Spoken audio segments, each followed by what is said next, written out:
Picture this. A dusty auction barn on the outskirts of Millfield County, the air thick with hay dust and anticipation. The crowd shifts uncomfortably on wooden bleachers as the auctioneer's rapid-fire cadence bounces off the rafters. Up next, a scarred German Shepherd mix being dragged reluctantly into the center ring. His ears flatten against his head as jeers and whispers ripple through the audience. "Too old," someone mutters. "Probably aggressive," another voice chimes in. The dog's amber eyes dart around the room, taking in the sea of faces that have already rejected him. "Starting bid for this 5-year-old male, working dog background. Comes with papers," the auctioneer announces, his enthusiasm noticeably dimmer than it had been for the purebred puppies sold minutes earlier. Silence blankets the room. Not a single hand raises. The auctioneer sighs, about to move on, when a voice calls from the back of the room. $100. Heads turn to spot a man standing at the rear entrance. Tall, weathered, with military posture that contrasts with the simple flannel shirt and worn jeans. A metal prosthetic gleams where his right hand should be. The auctioneer squints. "I have $100. Do I hear 150? More silence. Just the sound of the German Shepherd's tags jingling as he shifts his weight. "Sold!" to the gentleman in the back. As the veteran makes his way to claim his new companion, something passes between man and dog. A moment of recognition, of shared understanding. Neither could possibly know how their lives were about to change, or how many hearts they would touch along the way. Let me take you back to where it all began. Sergeant Mike Forrester had always been meticulous about his routine, up at 0500 hours every morning, a 5-mile run around the perimeter of his 10-acre property. Breakfast prepared with the precision of someone who'd spent 22 years following orders and giving them. The discipline had served him well. During his time with the Army Rangers, through 3 tours in Afghanistan, and now in civilian life, where the reliability of routine kept the chaos of his mind at bay. He'd purchased the small farmhouse and surrounding land with his military pension and disability benefits 2 years ago. The property sat on the outskirts of Millfield, population 8,742. A town small enough that his occasional difficulties with crowds and loud noises could be easily avoided, but large enough that he didn't feel completely isolated. Mike had transformed the neglected property into something remarkable. The farmhouse gleamed with fresh paint, its wraparound porch adorned with hanging baskets and rocking chairs. The once overgrown fields now featured neat rows of vegetables, more than he could eat himself, with the surplus donated to the local Veterans Center and food bank. His neighbors often commented on his green thumb, his attention to detail, his seemingly boundless energy despite the physical challenges he faced. What most didn't see were the nights.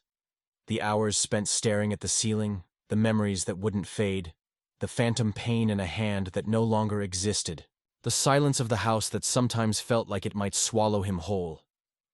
Dr. Marissa Chen, his VA psychiatrist, had suggested a companion animal during their monthly video call sessions. "Something to care for, something that needs you," she'd said. Mike had dismissed the idea initially. He had enough responsibility keeping himself together, keeping the farm running, but the seed had been planted. It wasn't until he overheard a conversation at Millfield's only diner, the Early Bird, that the idea resurfaced. "They're holding that annual working dog auction this weekend," said Earl, the septuagenarian who seemed permanently affixed to the counter stool nearest the coffee machine. "Heard they've got everything from trained herders to guard dogs. Even some rejects from police training programs."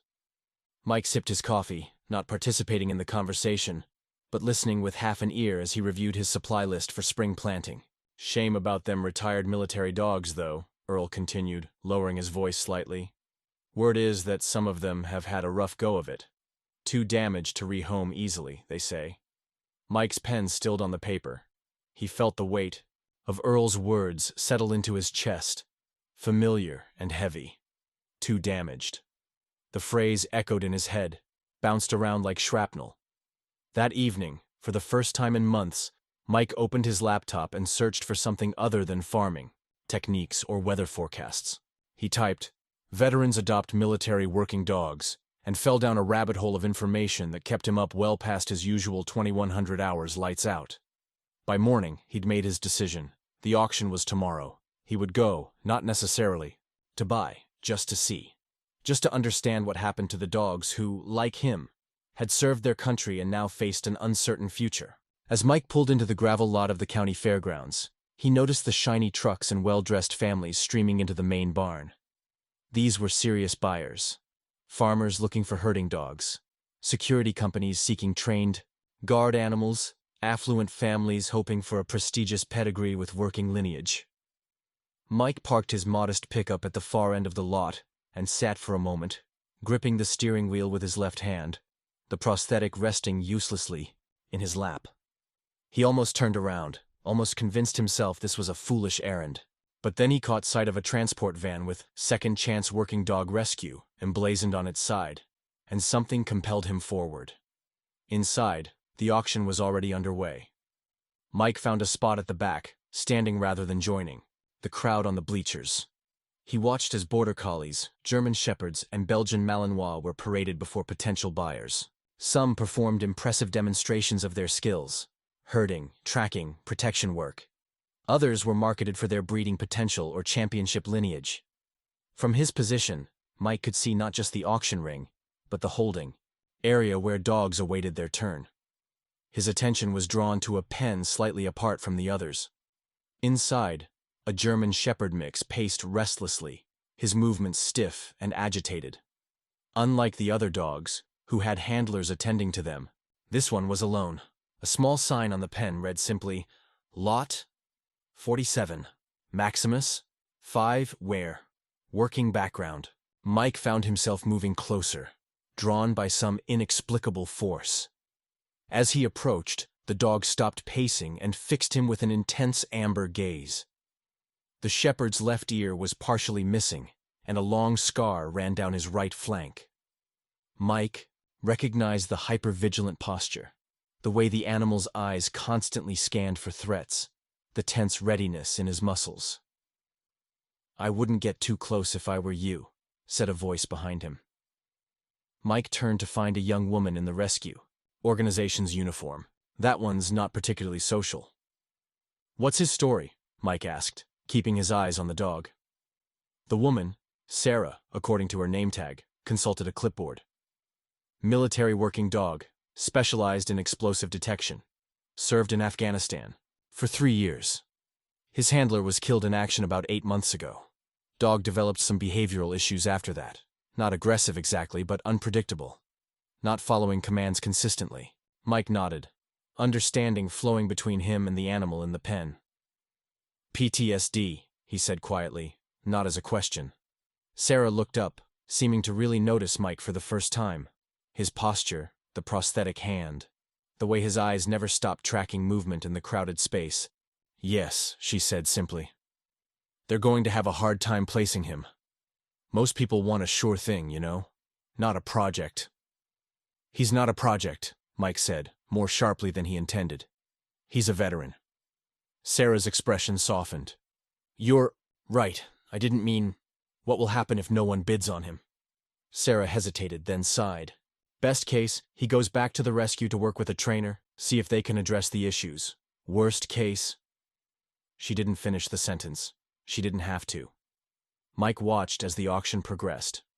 Beautiful, well-trained dogs going for thousands of dollars. Happy families leading away their new companions. The crowd thinning slightly as the premium lots were completed. Then lot number 47 was up. Mike didn't plan to bid. He hadn't come prepared to take home a dog today, especially not one with complex needs. He didn't have supplies, hadn't dog-proofed. His house hadn't prepared mentally for the responsibility. But then he saw the way the handler struggled to lead Maximus into the ring, saw the fear in the dog's eyes, the way his body language screamed that he was overwhelmed, that he was expecting another loss, another abandonment. Mike heard the murmurs in the crowd, saw the lack of raised hands, felt the collective rejection washing over the animal who had once served with honor. $100, he heard himself say. And moments later, he found himself being handed a leash, some paperwork, and the responsibility for a traumatized military dog who looked as lost as Mike had felt 2 years ago when he was discharged with a medical disability and a future he couldn't envision. "Do you have any supplies?" Sarah asked as she helped Mike complete the adoption paperwork. "Food, crate, Leash? Mike shook his head, reality setting in. No, this wasn't exactly planned. Sarah smiled.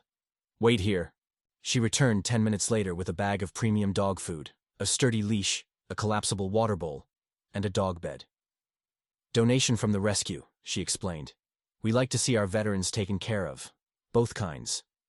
Mike nodded his thanks, not trusting his voice. Maximus stood rigidly beside him, not pulling on the leash but not relaxed either. The dog's attention remained fixed on the exit, as if calculating escape routes. Take it slow, Sarah advised. He's been through a lot. You both have, she added, with a meaningful glance at Mike's prosthetic. The drive home was silent except for Maximus's heavy panting from the passenger seat. Mike had secured him with a special seatbelt attachment Sarah had included. But the dog remained tense, his body seemingly poised for fight or flight. As they turned into the long driveway of Mike's farm, he found himself narrating aloud. Home. Now, Max, this is your home too if you want it to be. No pressure. We'll figure it out. The German shepherd's ears twitched at the sound of Mike's voice, but his posture remained unchanged. Mike parked near the house rather than in the detached garage, wanting to minimize the stress of transition. Let's take a look around, get you familiar with the place, he said, more for his own benefit than the dog's. He led Maximus on a slow tour of the property, keeping the leash loose but secure. The dog moved mechanically beside him, scanning, constantly, stopping occasionally to sniff at something before returning to his alert posture. Mike realized he was doing the same thing, assessing his surroundings, looking for threats, hyper-aware of every sound and movement. We're a pair, aren't we? He murmured. As dusk fell, Mike set up the dog bed in the living room, filled water, and food bowls in the kitchen, and showed Maximus each location. The dog accepted the tour but made no move to eat, drink, or rest. Instead, he took up a position near the front door, sitting at attention, eyes fixed on the entrance. Standing. Guard, huh? Mike said. I get it. New place, not sure what to expect. He settled into his armchair, picked up the farming magazine he'd been reading that morning, which now seemed a lifetime ago, and tried to give the dog space while maintaining a reassuring presence. Night fell. Mike followed his routine. Dishes washed, house secured, teeth brushed, bed at 2100 hours. He hesitated, then left his bedroom door open, unwilling to shut Maximus out on his first night.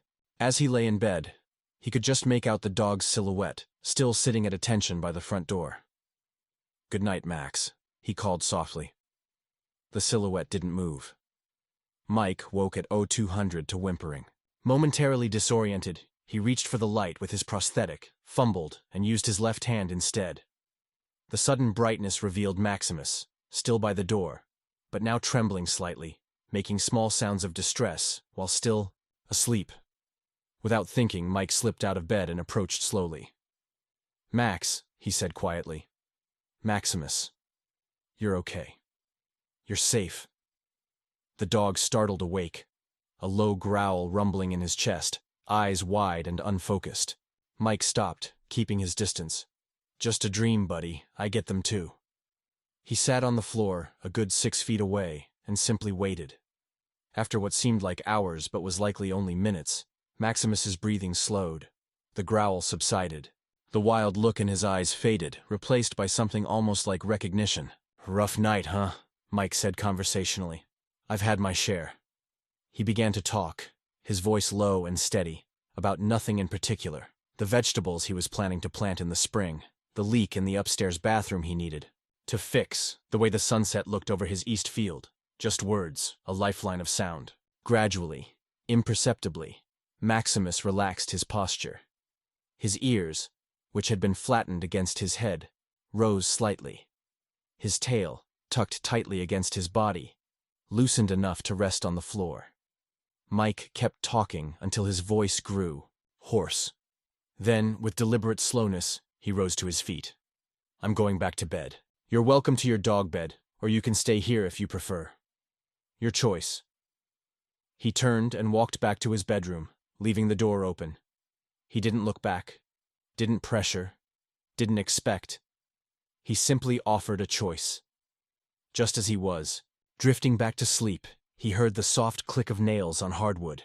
A pause. Then the nearly imperceptible weight of a large dog settling onto the rug beside his bed. Not too close. But there. Mike smiled in the darkness. It was a start. The next few weeks established a tentative routine. Mike modified his schedule to accommodate Maximus, taking slower runs in the morning so the dog could accompany him, speaking constantly to signal his movements and intentions, offering choices whenever possible. Maximus remained vigilant but began to show small signs of adjustment, accepting food from Mike's hand on the 10th day, voluntarily entering the same room on the 14th, allowing a brief touch on his head on the 21st. Progress was non-linear. Some days, a car backfiring in the distance would send Maximus into hiding for hours. Other days, the dog would surprise Mike by initiating closeness, pressing briefly against his leg before moving away. 2 steps forward. 1 step back, Mike explained to Dr. Chen during their monthly video session. But we understand each other. And how are your nightmares? She asked, watching him closely through the screen. Mike considered the question. Still there, but different somehow. Dr. Chen nodded encouragingly. Different how? Before, I was always alone in them. Now, sometimes Max is there, not doing anything, just present. He shrugged, embarrassed by the emotion that threatened to close his throat. Presence matters, Dr. Chen said simply, for both of you. As spring bloomed into early summer, Mike and Maximus settled into a companionable existence.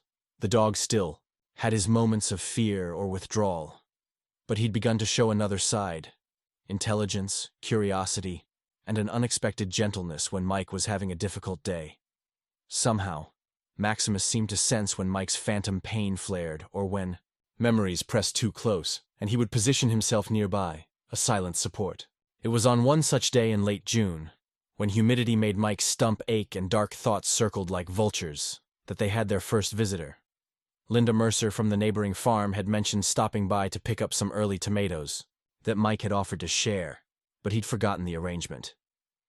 The sound of tires on gravel sent Maximus into alert mode, his body stiffening, a low growl building in his chest.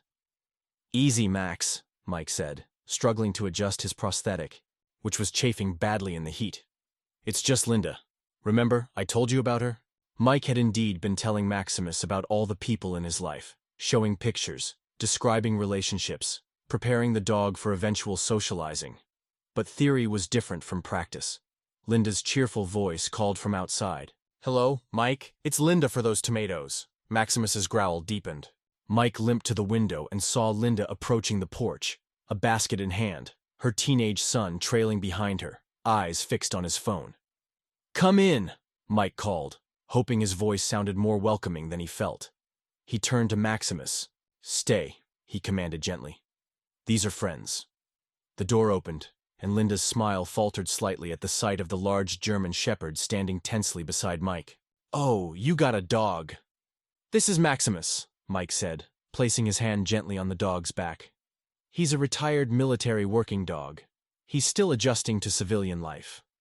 Linda's son looked up from his phone, suddenly interested. Whoa, cool. Was he like in combat and stuff?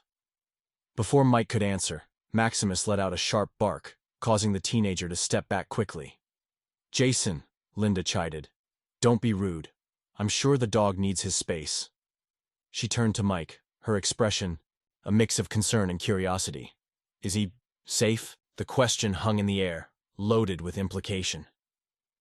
Mike felt a familiar tightness in his chest, the same feeling he got when people in town asked if he was okay now or offered exaggerated sympathy about his condition.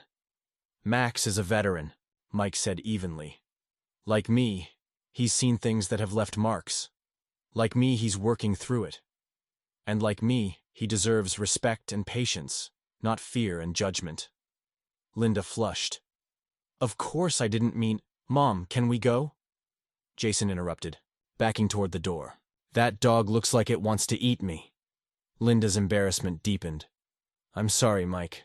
We should probably— Maybe I can get those tomatoes another time. Mike nodded stiffly. Sure, no problem. After they left, Mike sank into his armchair, the weight of the interaction settling over him. Maximus approached cautiously, then laid his head on Mike's knee.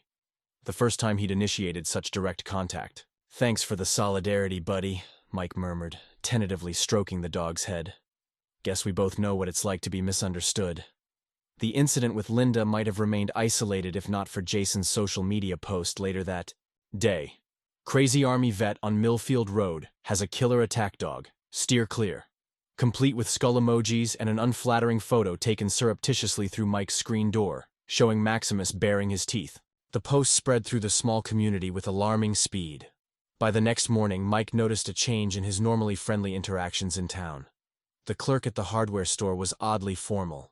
The mail carrier left packages at the end of the driveway rather than bringing them to the porch.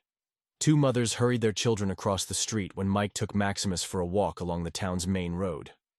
"Quite the fearsome beast you've got there," commented Earl at the early bird, his tone unmistakably sarcastic. Linda Mercer's boy said it nearly took his arm off. "That's not what happened," Mike said firmly, waiting for his coffee to go. He'd left Maximus at home, unwilling to subject the dog to more scrutiny. Earl shrugged. "Just repeating what I heard. Still, might want to be careful. People get nervous about aggressive animals, especially around here after that incident with the Wilsons' Rottweiler last year." Mike knew the story. A dog with no history of aggression had bitten a child who was repeatedly hitting it with a stick. The dog had been euthanized despite the circumstances, and the Wilsons had moved away shortly after, unable to bear the community's reaction. "Maximus isn't aggressive," Mike insisted. "He's recovering from trauma. He needs time and understanding." Earl's expression softened slightly. "Well, you might want to explain that to Sheriff Dawson. Word is, he's received a couple of concerned citizen calls already." Mike's stomach dropped. "About Max?" "About both of you from what I gather," Earl said, lowering his voice. "You know how people talk. The damaged vet with the damaged dog. A tragedy waiting to happen." He shook his head. "Not my words, mind you. I'm just saying what's being said." Mike left his coffee untouched and drove home, his mind racing. The farm, which had once felt like a sanctuary, now seemed exposed and vulnerable. He found Maximus waiting by the door, tail wagging hesitantly at his return. Another, small victory overshadowed by the larger threat. The knock came 3 days later. Sheriff Dawson, a man Mike knew only in passing, stood on the porch, his expression professionally neutral. Maximus, who had been making remarkable progress, retreated to the kitchen at the sight of the uniform. "Mr. Forrester," the sheriff began, "I'm following up on some community concerns about your dog." Mike invited him in, offered coffee which was declined, and listened as Dawson outlined the complaints. Aggressive behavior, excessive barking, a complete fabrication, concerns about public safety. "Has the dog bitten anyone?" Dawson asked, his pen poised over his notepad. "No," Mike said firmly. "Maximus is a retired military working dog with PTSD. He's occasionally reactive in new situations or with unfamiliar people, but he's never been aggressive without provocation." Dawson raised an eyebrow. "PTSD? In a dog?" "It's well documented in service animals," Mike explained, struggling to keep his voice level. "Especially those who've served in combat zones." The sheriff made a note.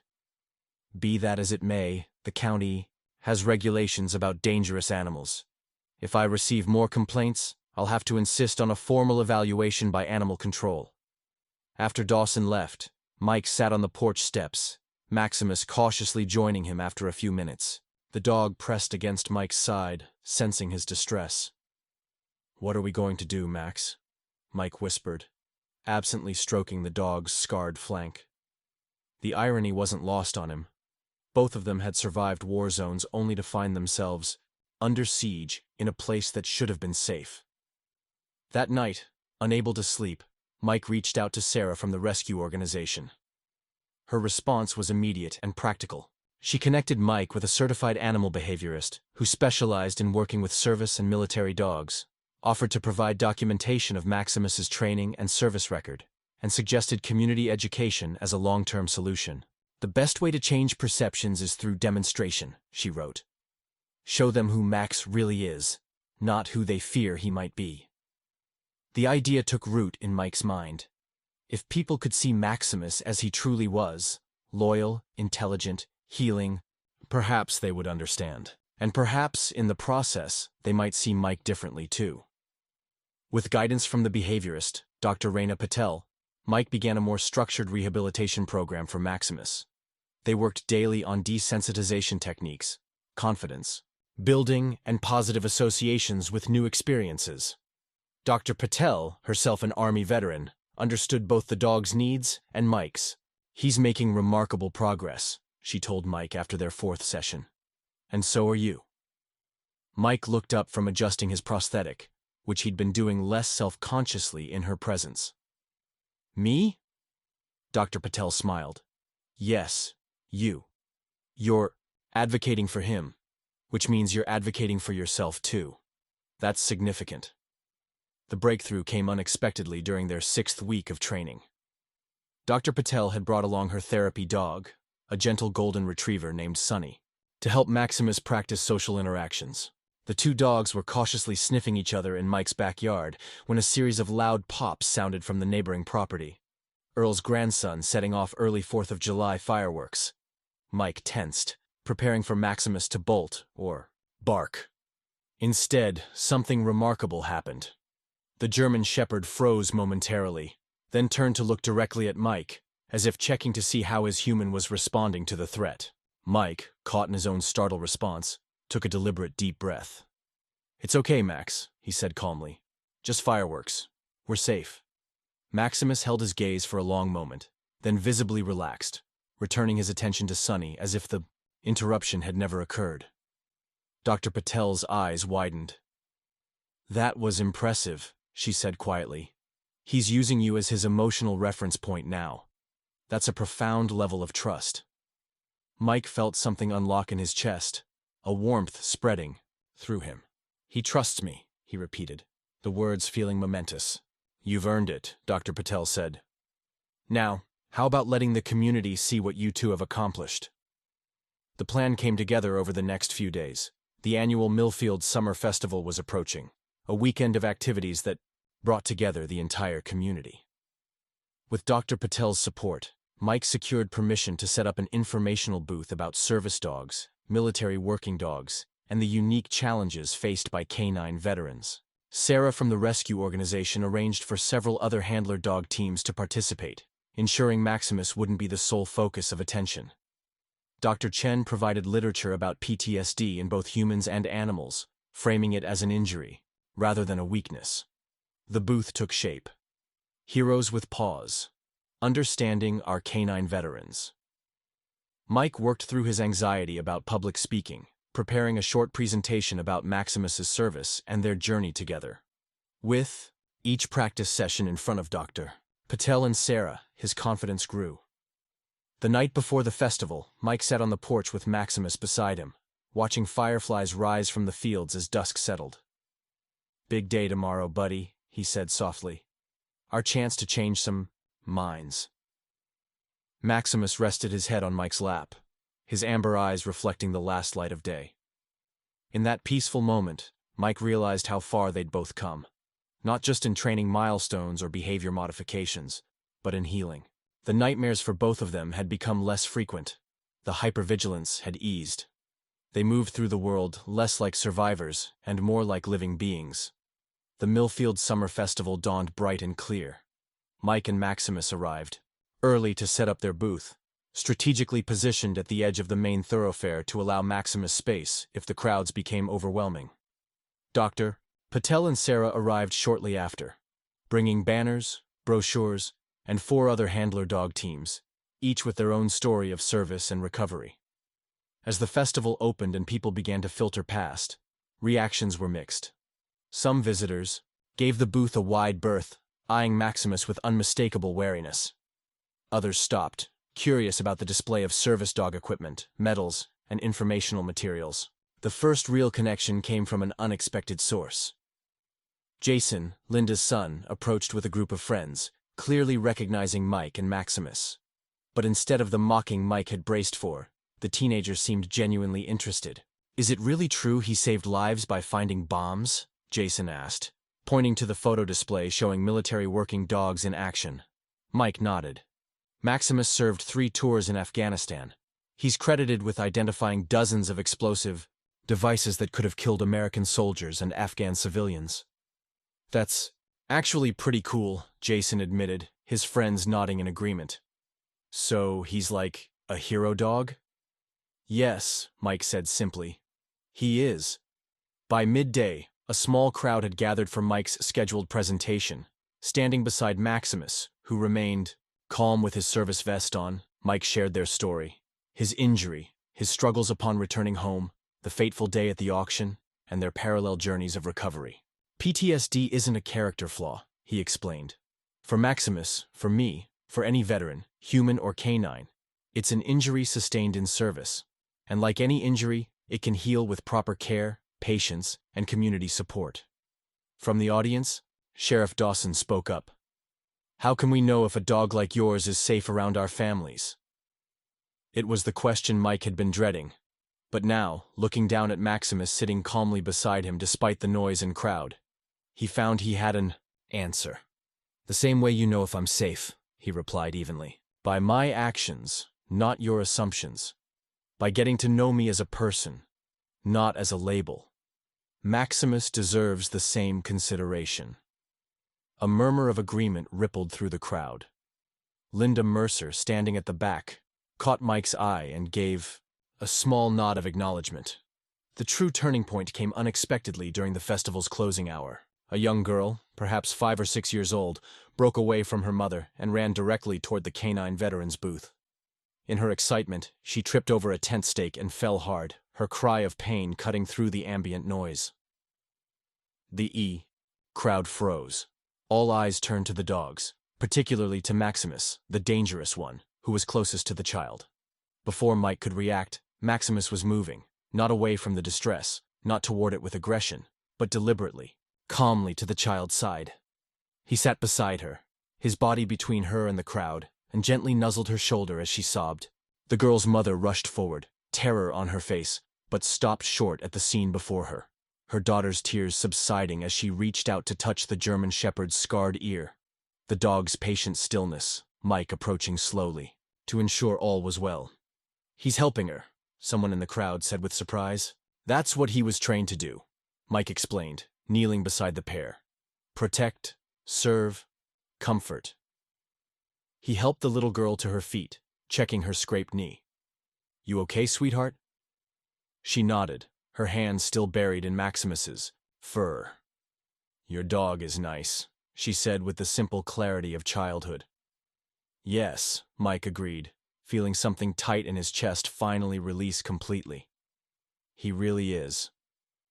The transformation in the community's perception didn't happen overnight, but the festival marked a definitive shift. The story of Maximus comforting the fallen child spread through Millfield with the same viral speed as Jason's warning had months earlier, but with a profoundly different effect. Within weeks, Mike noticed subtle changes. The mail carrier resumed, bringing packages to the porch, often with dog treats tucked alongside the mail. Neighbors waved from their cars instead of driving past with averted eyes. At the early bird, conversations no longer halted when Mike entered. Even Linda Mercer made a point of stopping by, bearing a peace offering of homemade apple pie and a genuine apology. I judged without understanding, she admitted, watching as Maximus gently accepted a scratch behind the ears from Jason, who had accompanied her. We both did. Sheriff Dawson made his own amends by inviting Mike and Maximus to speak at the county's first responders training day about recognizing and supporting those with PTSD. The presentation was so well received that it led to an ongoing program, with Mike and Maximus becoming regular visitors at the VA hospital in the neighboring county.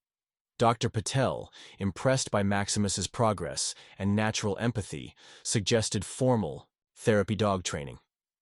He has a gift for connecting with people in distress, she observed. It would be a shame not to share that. By autumn, Maximus had completed his certification.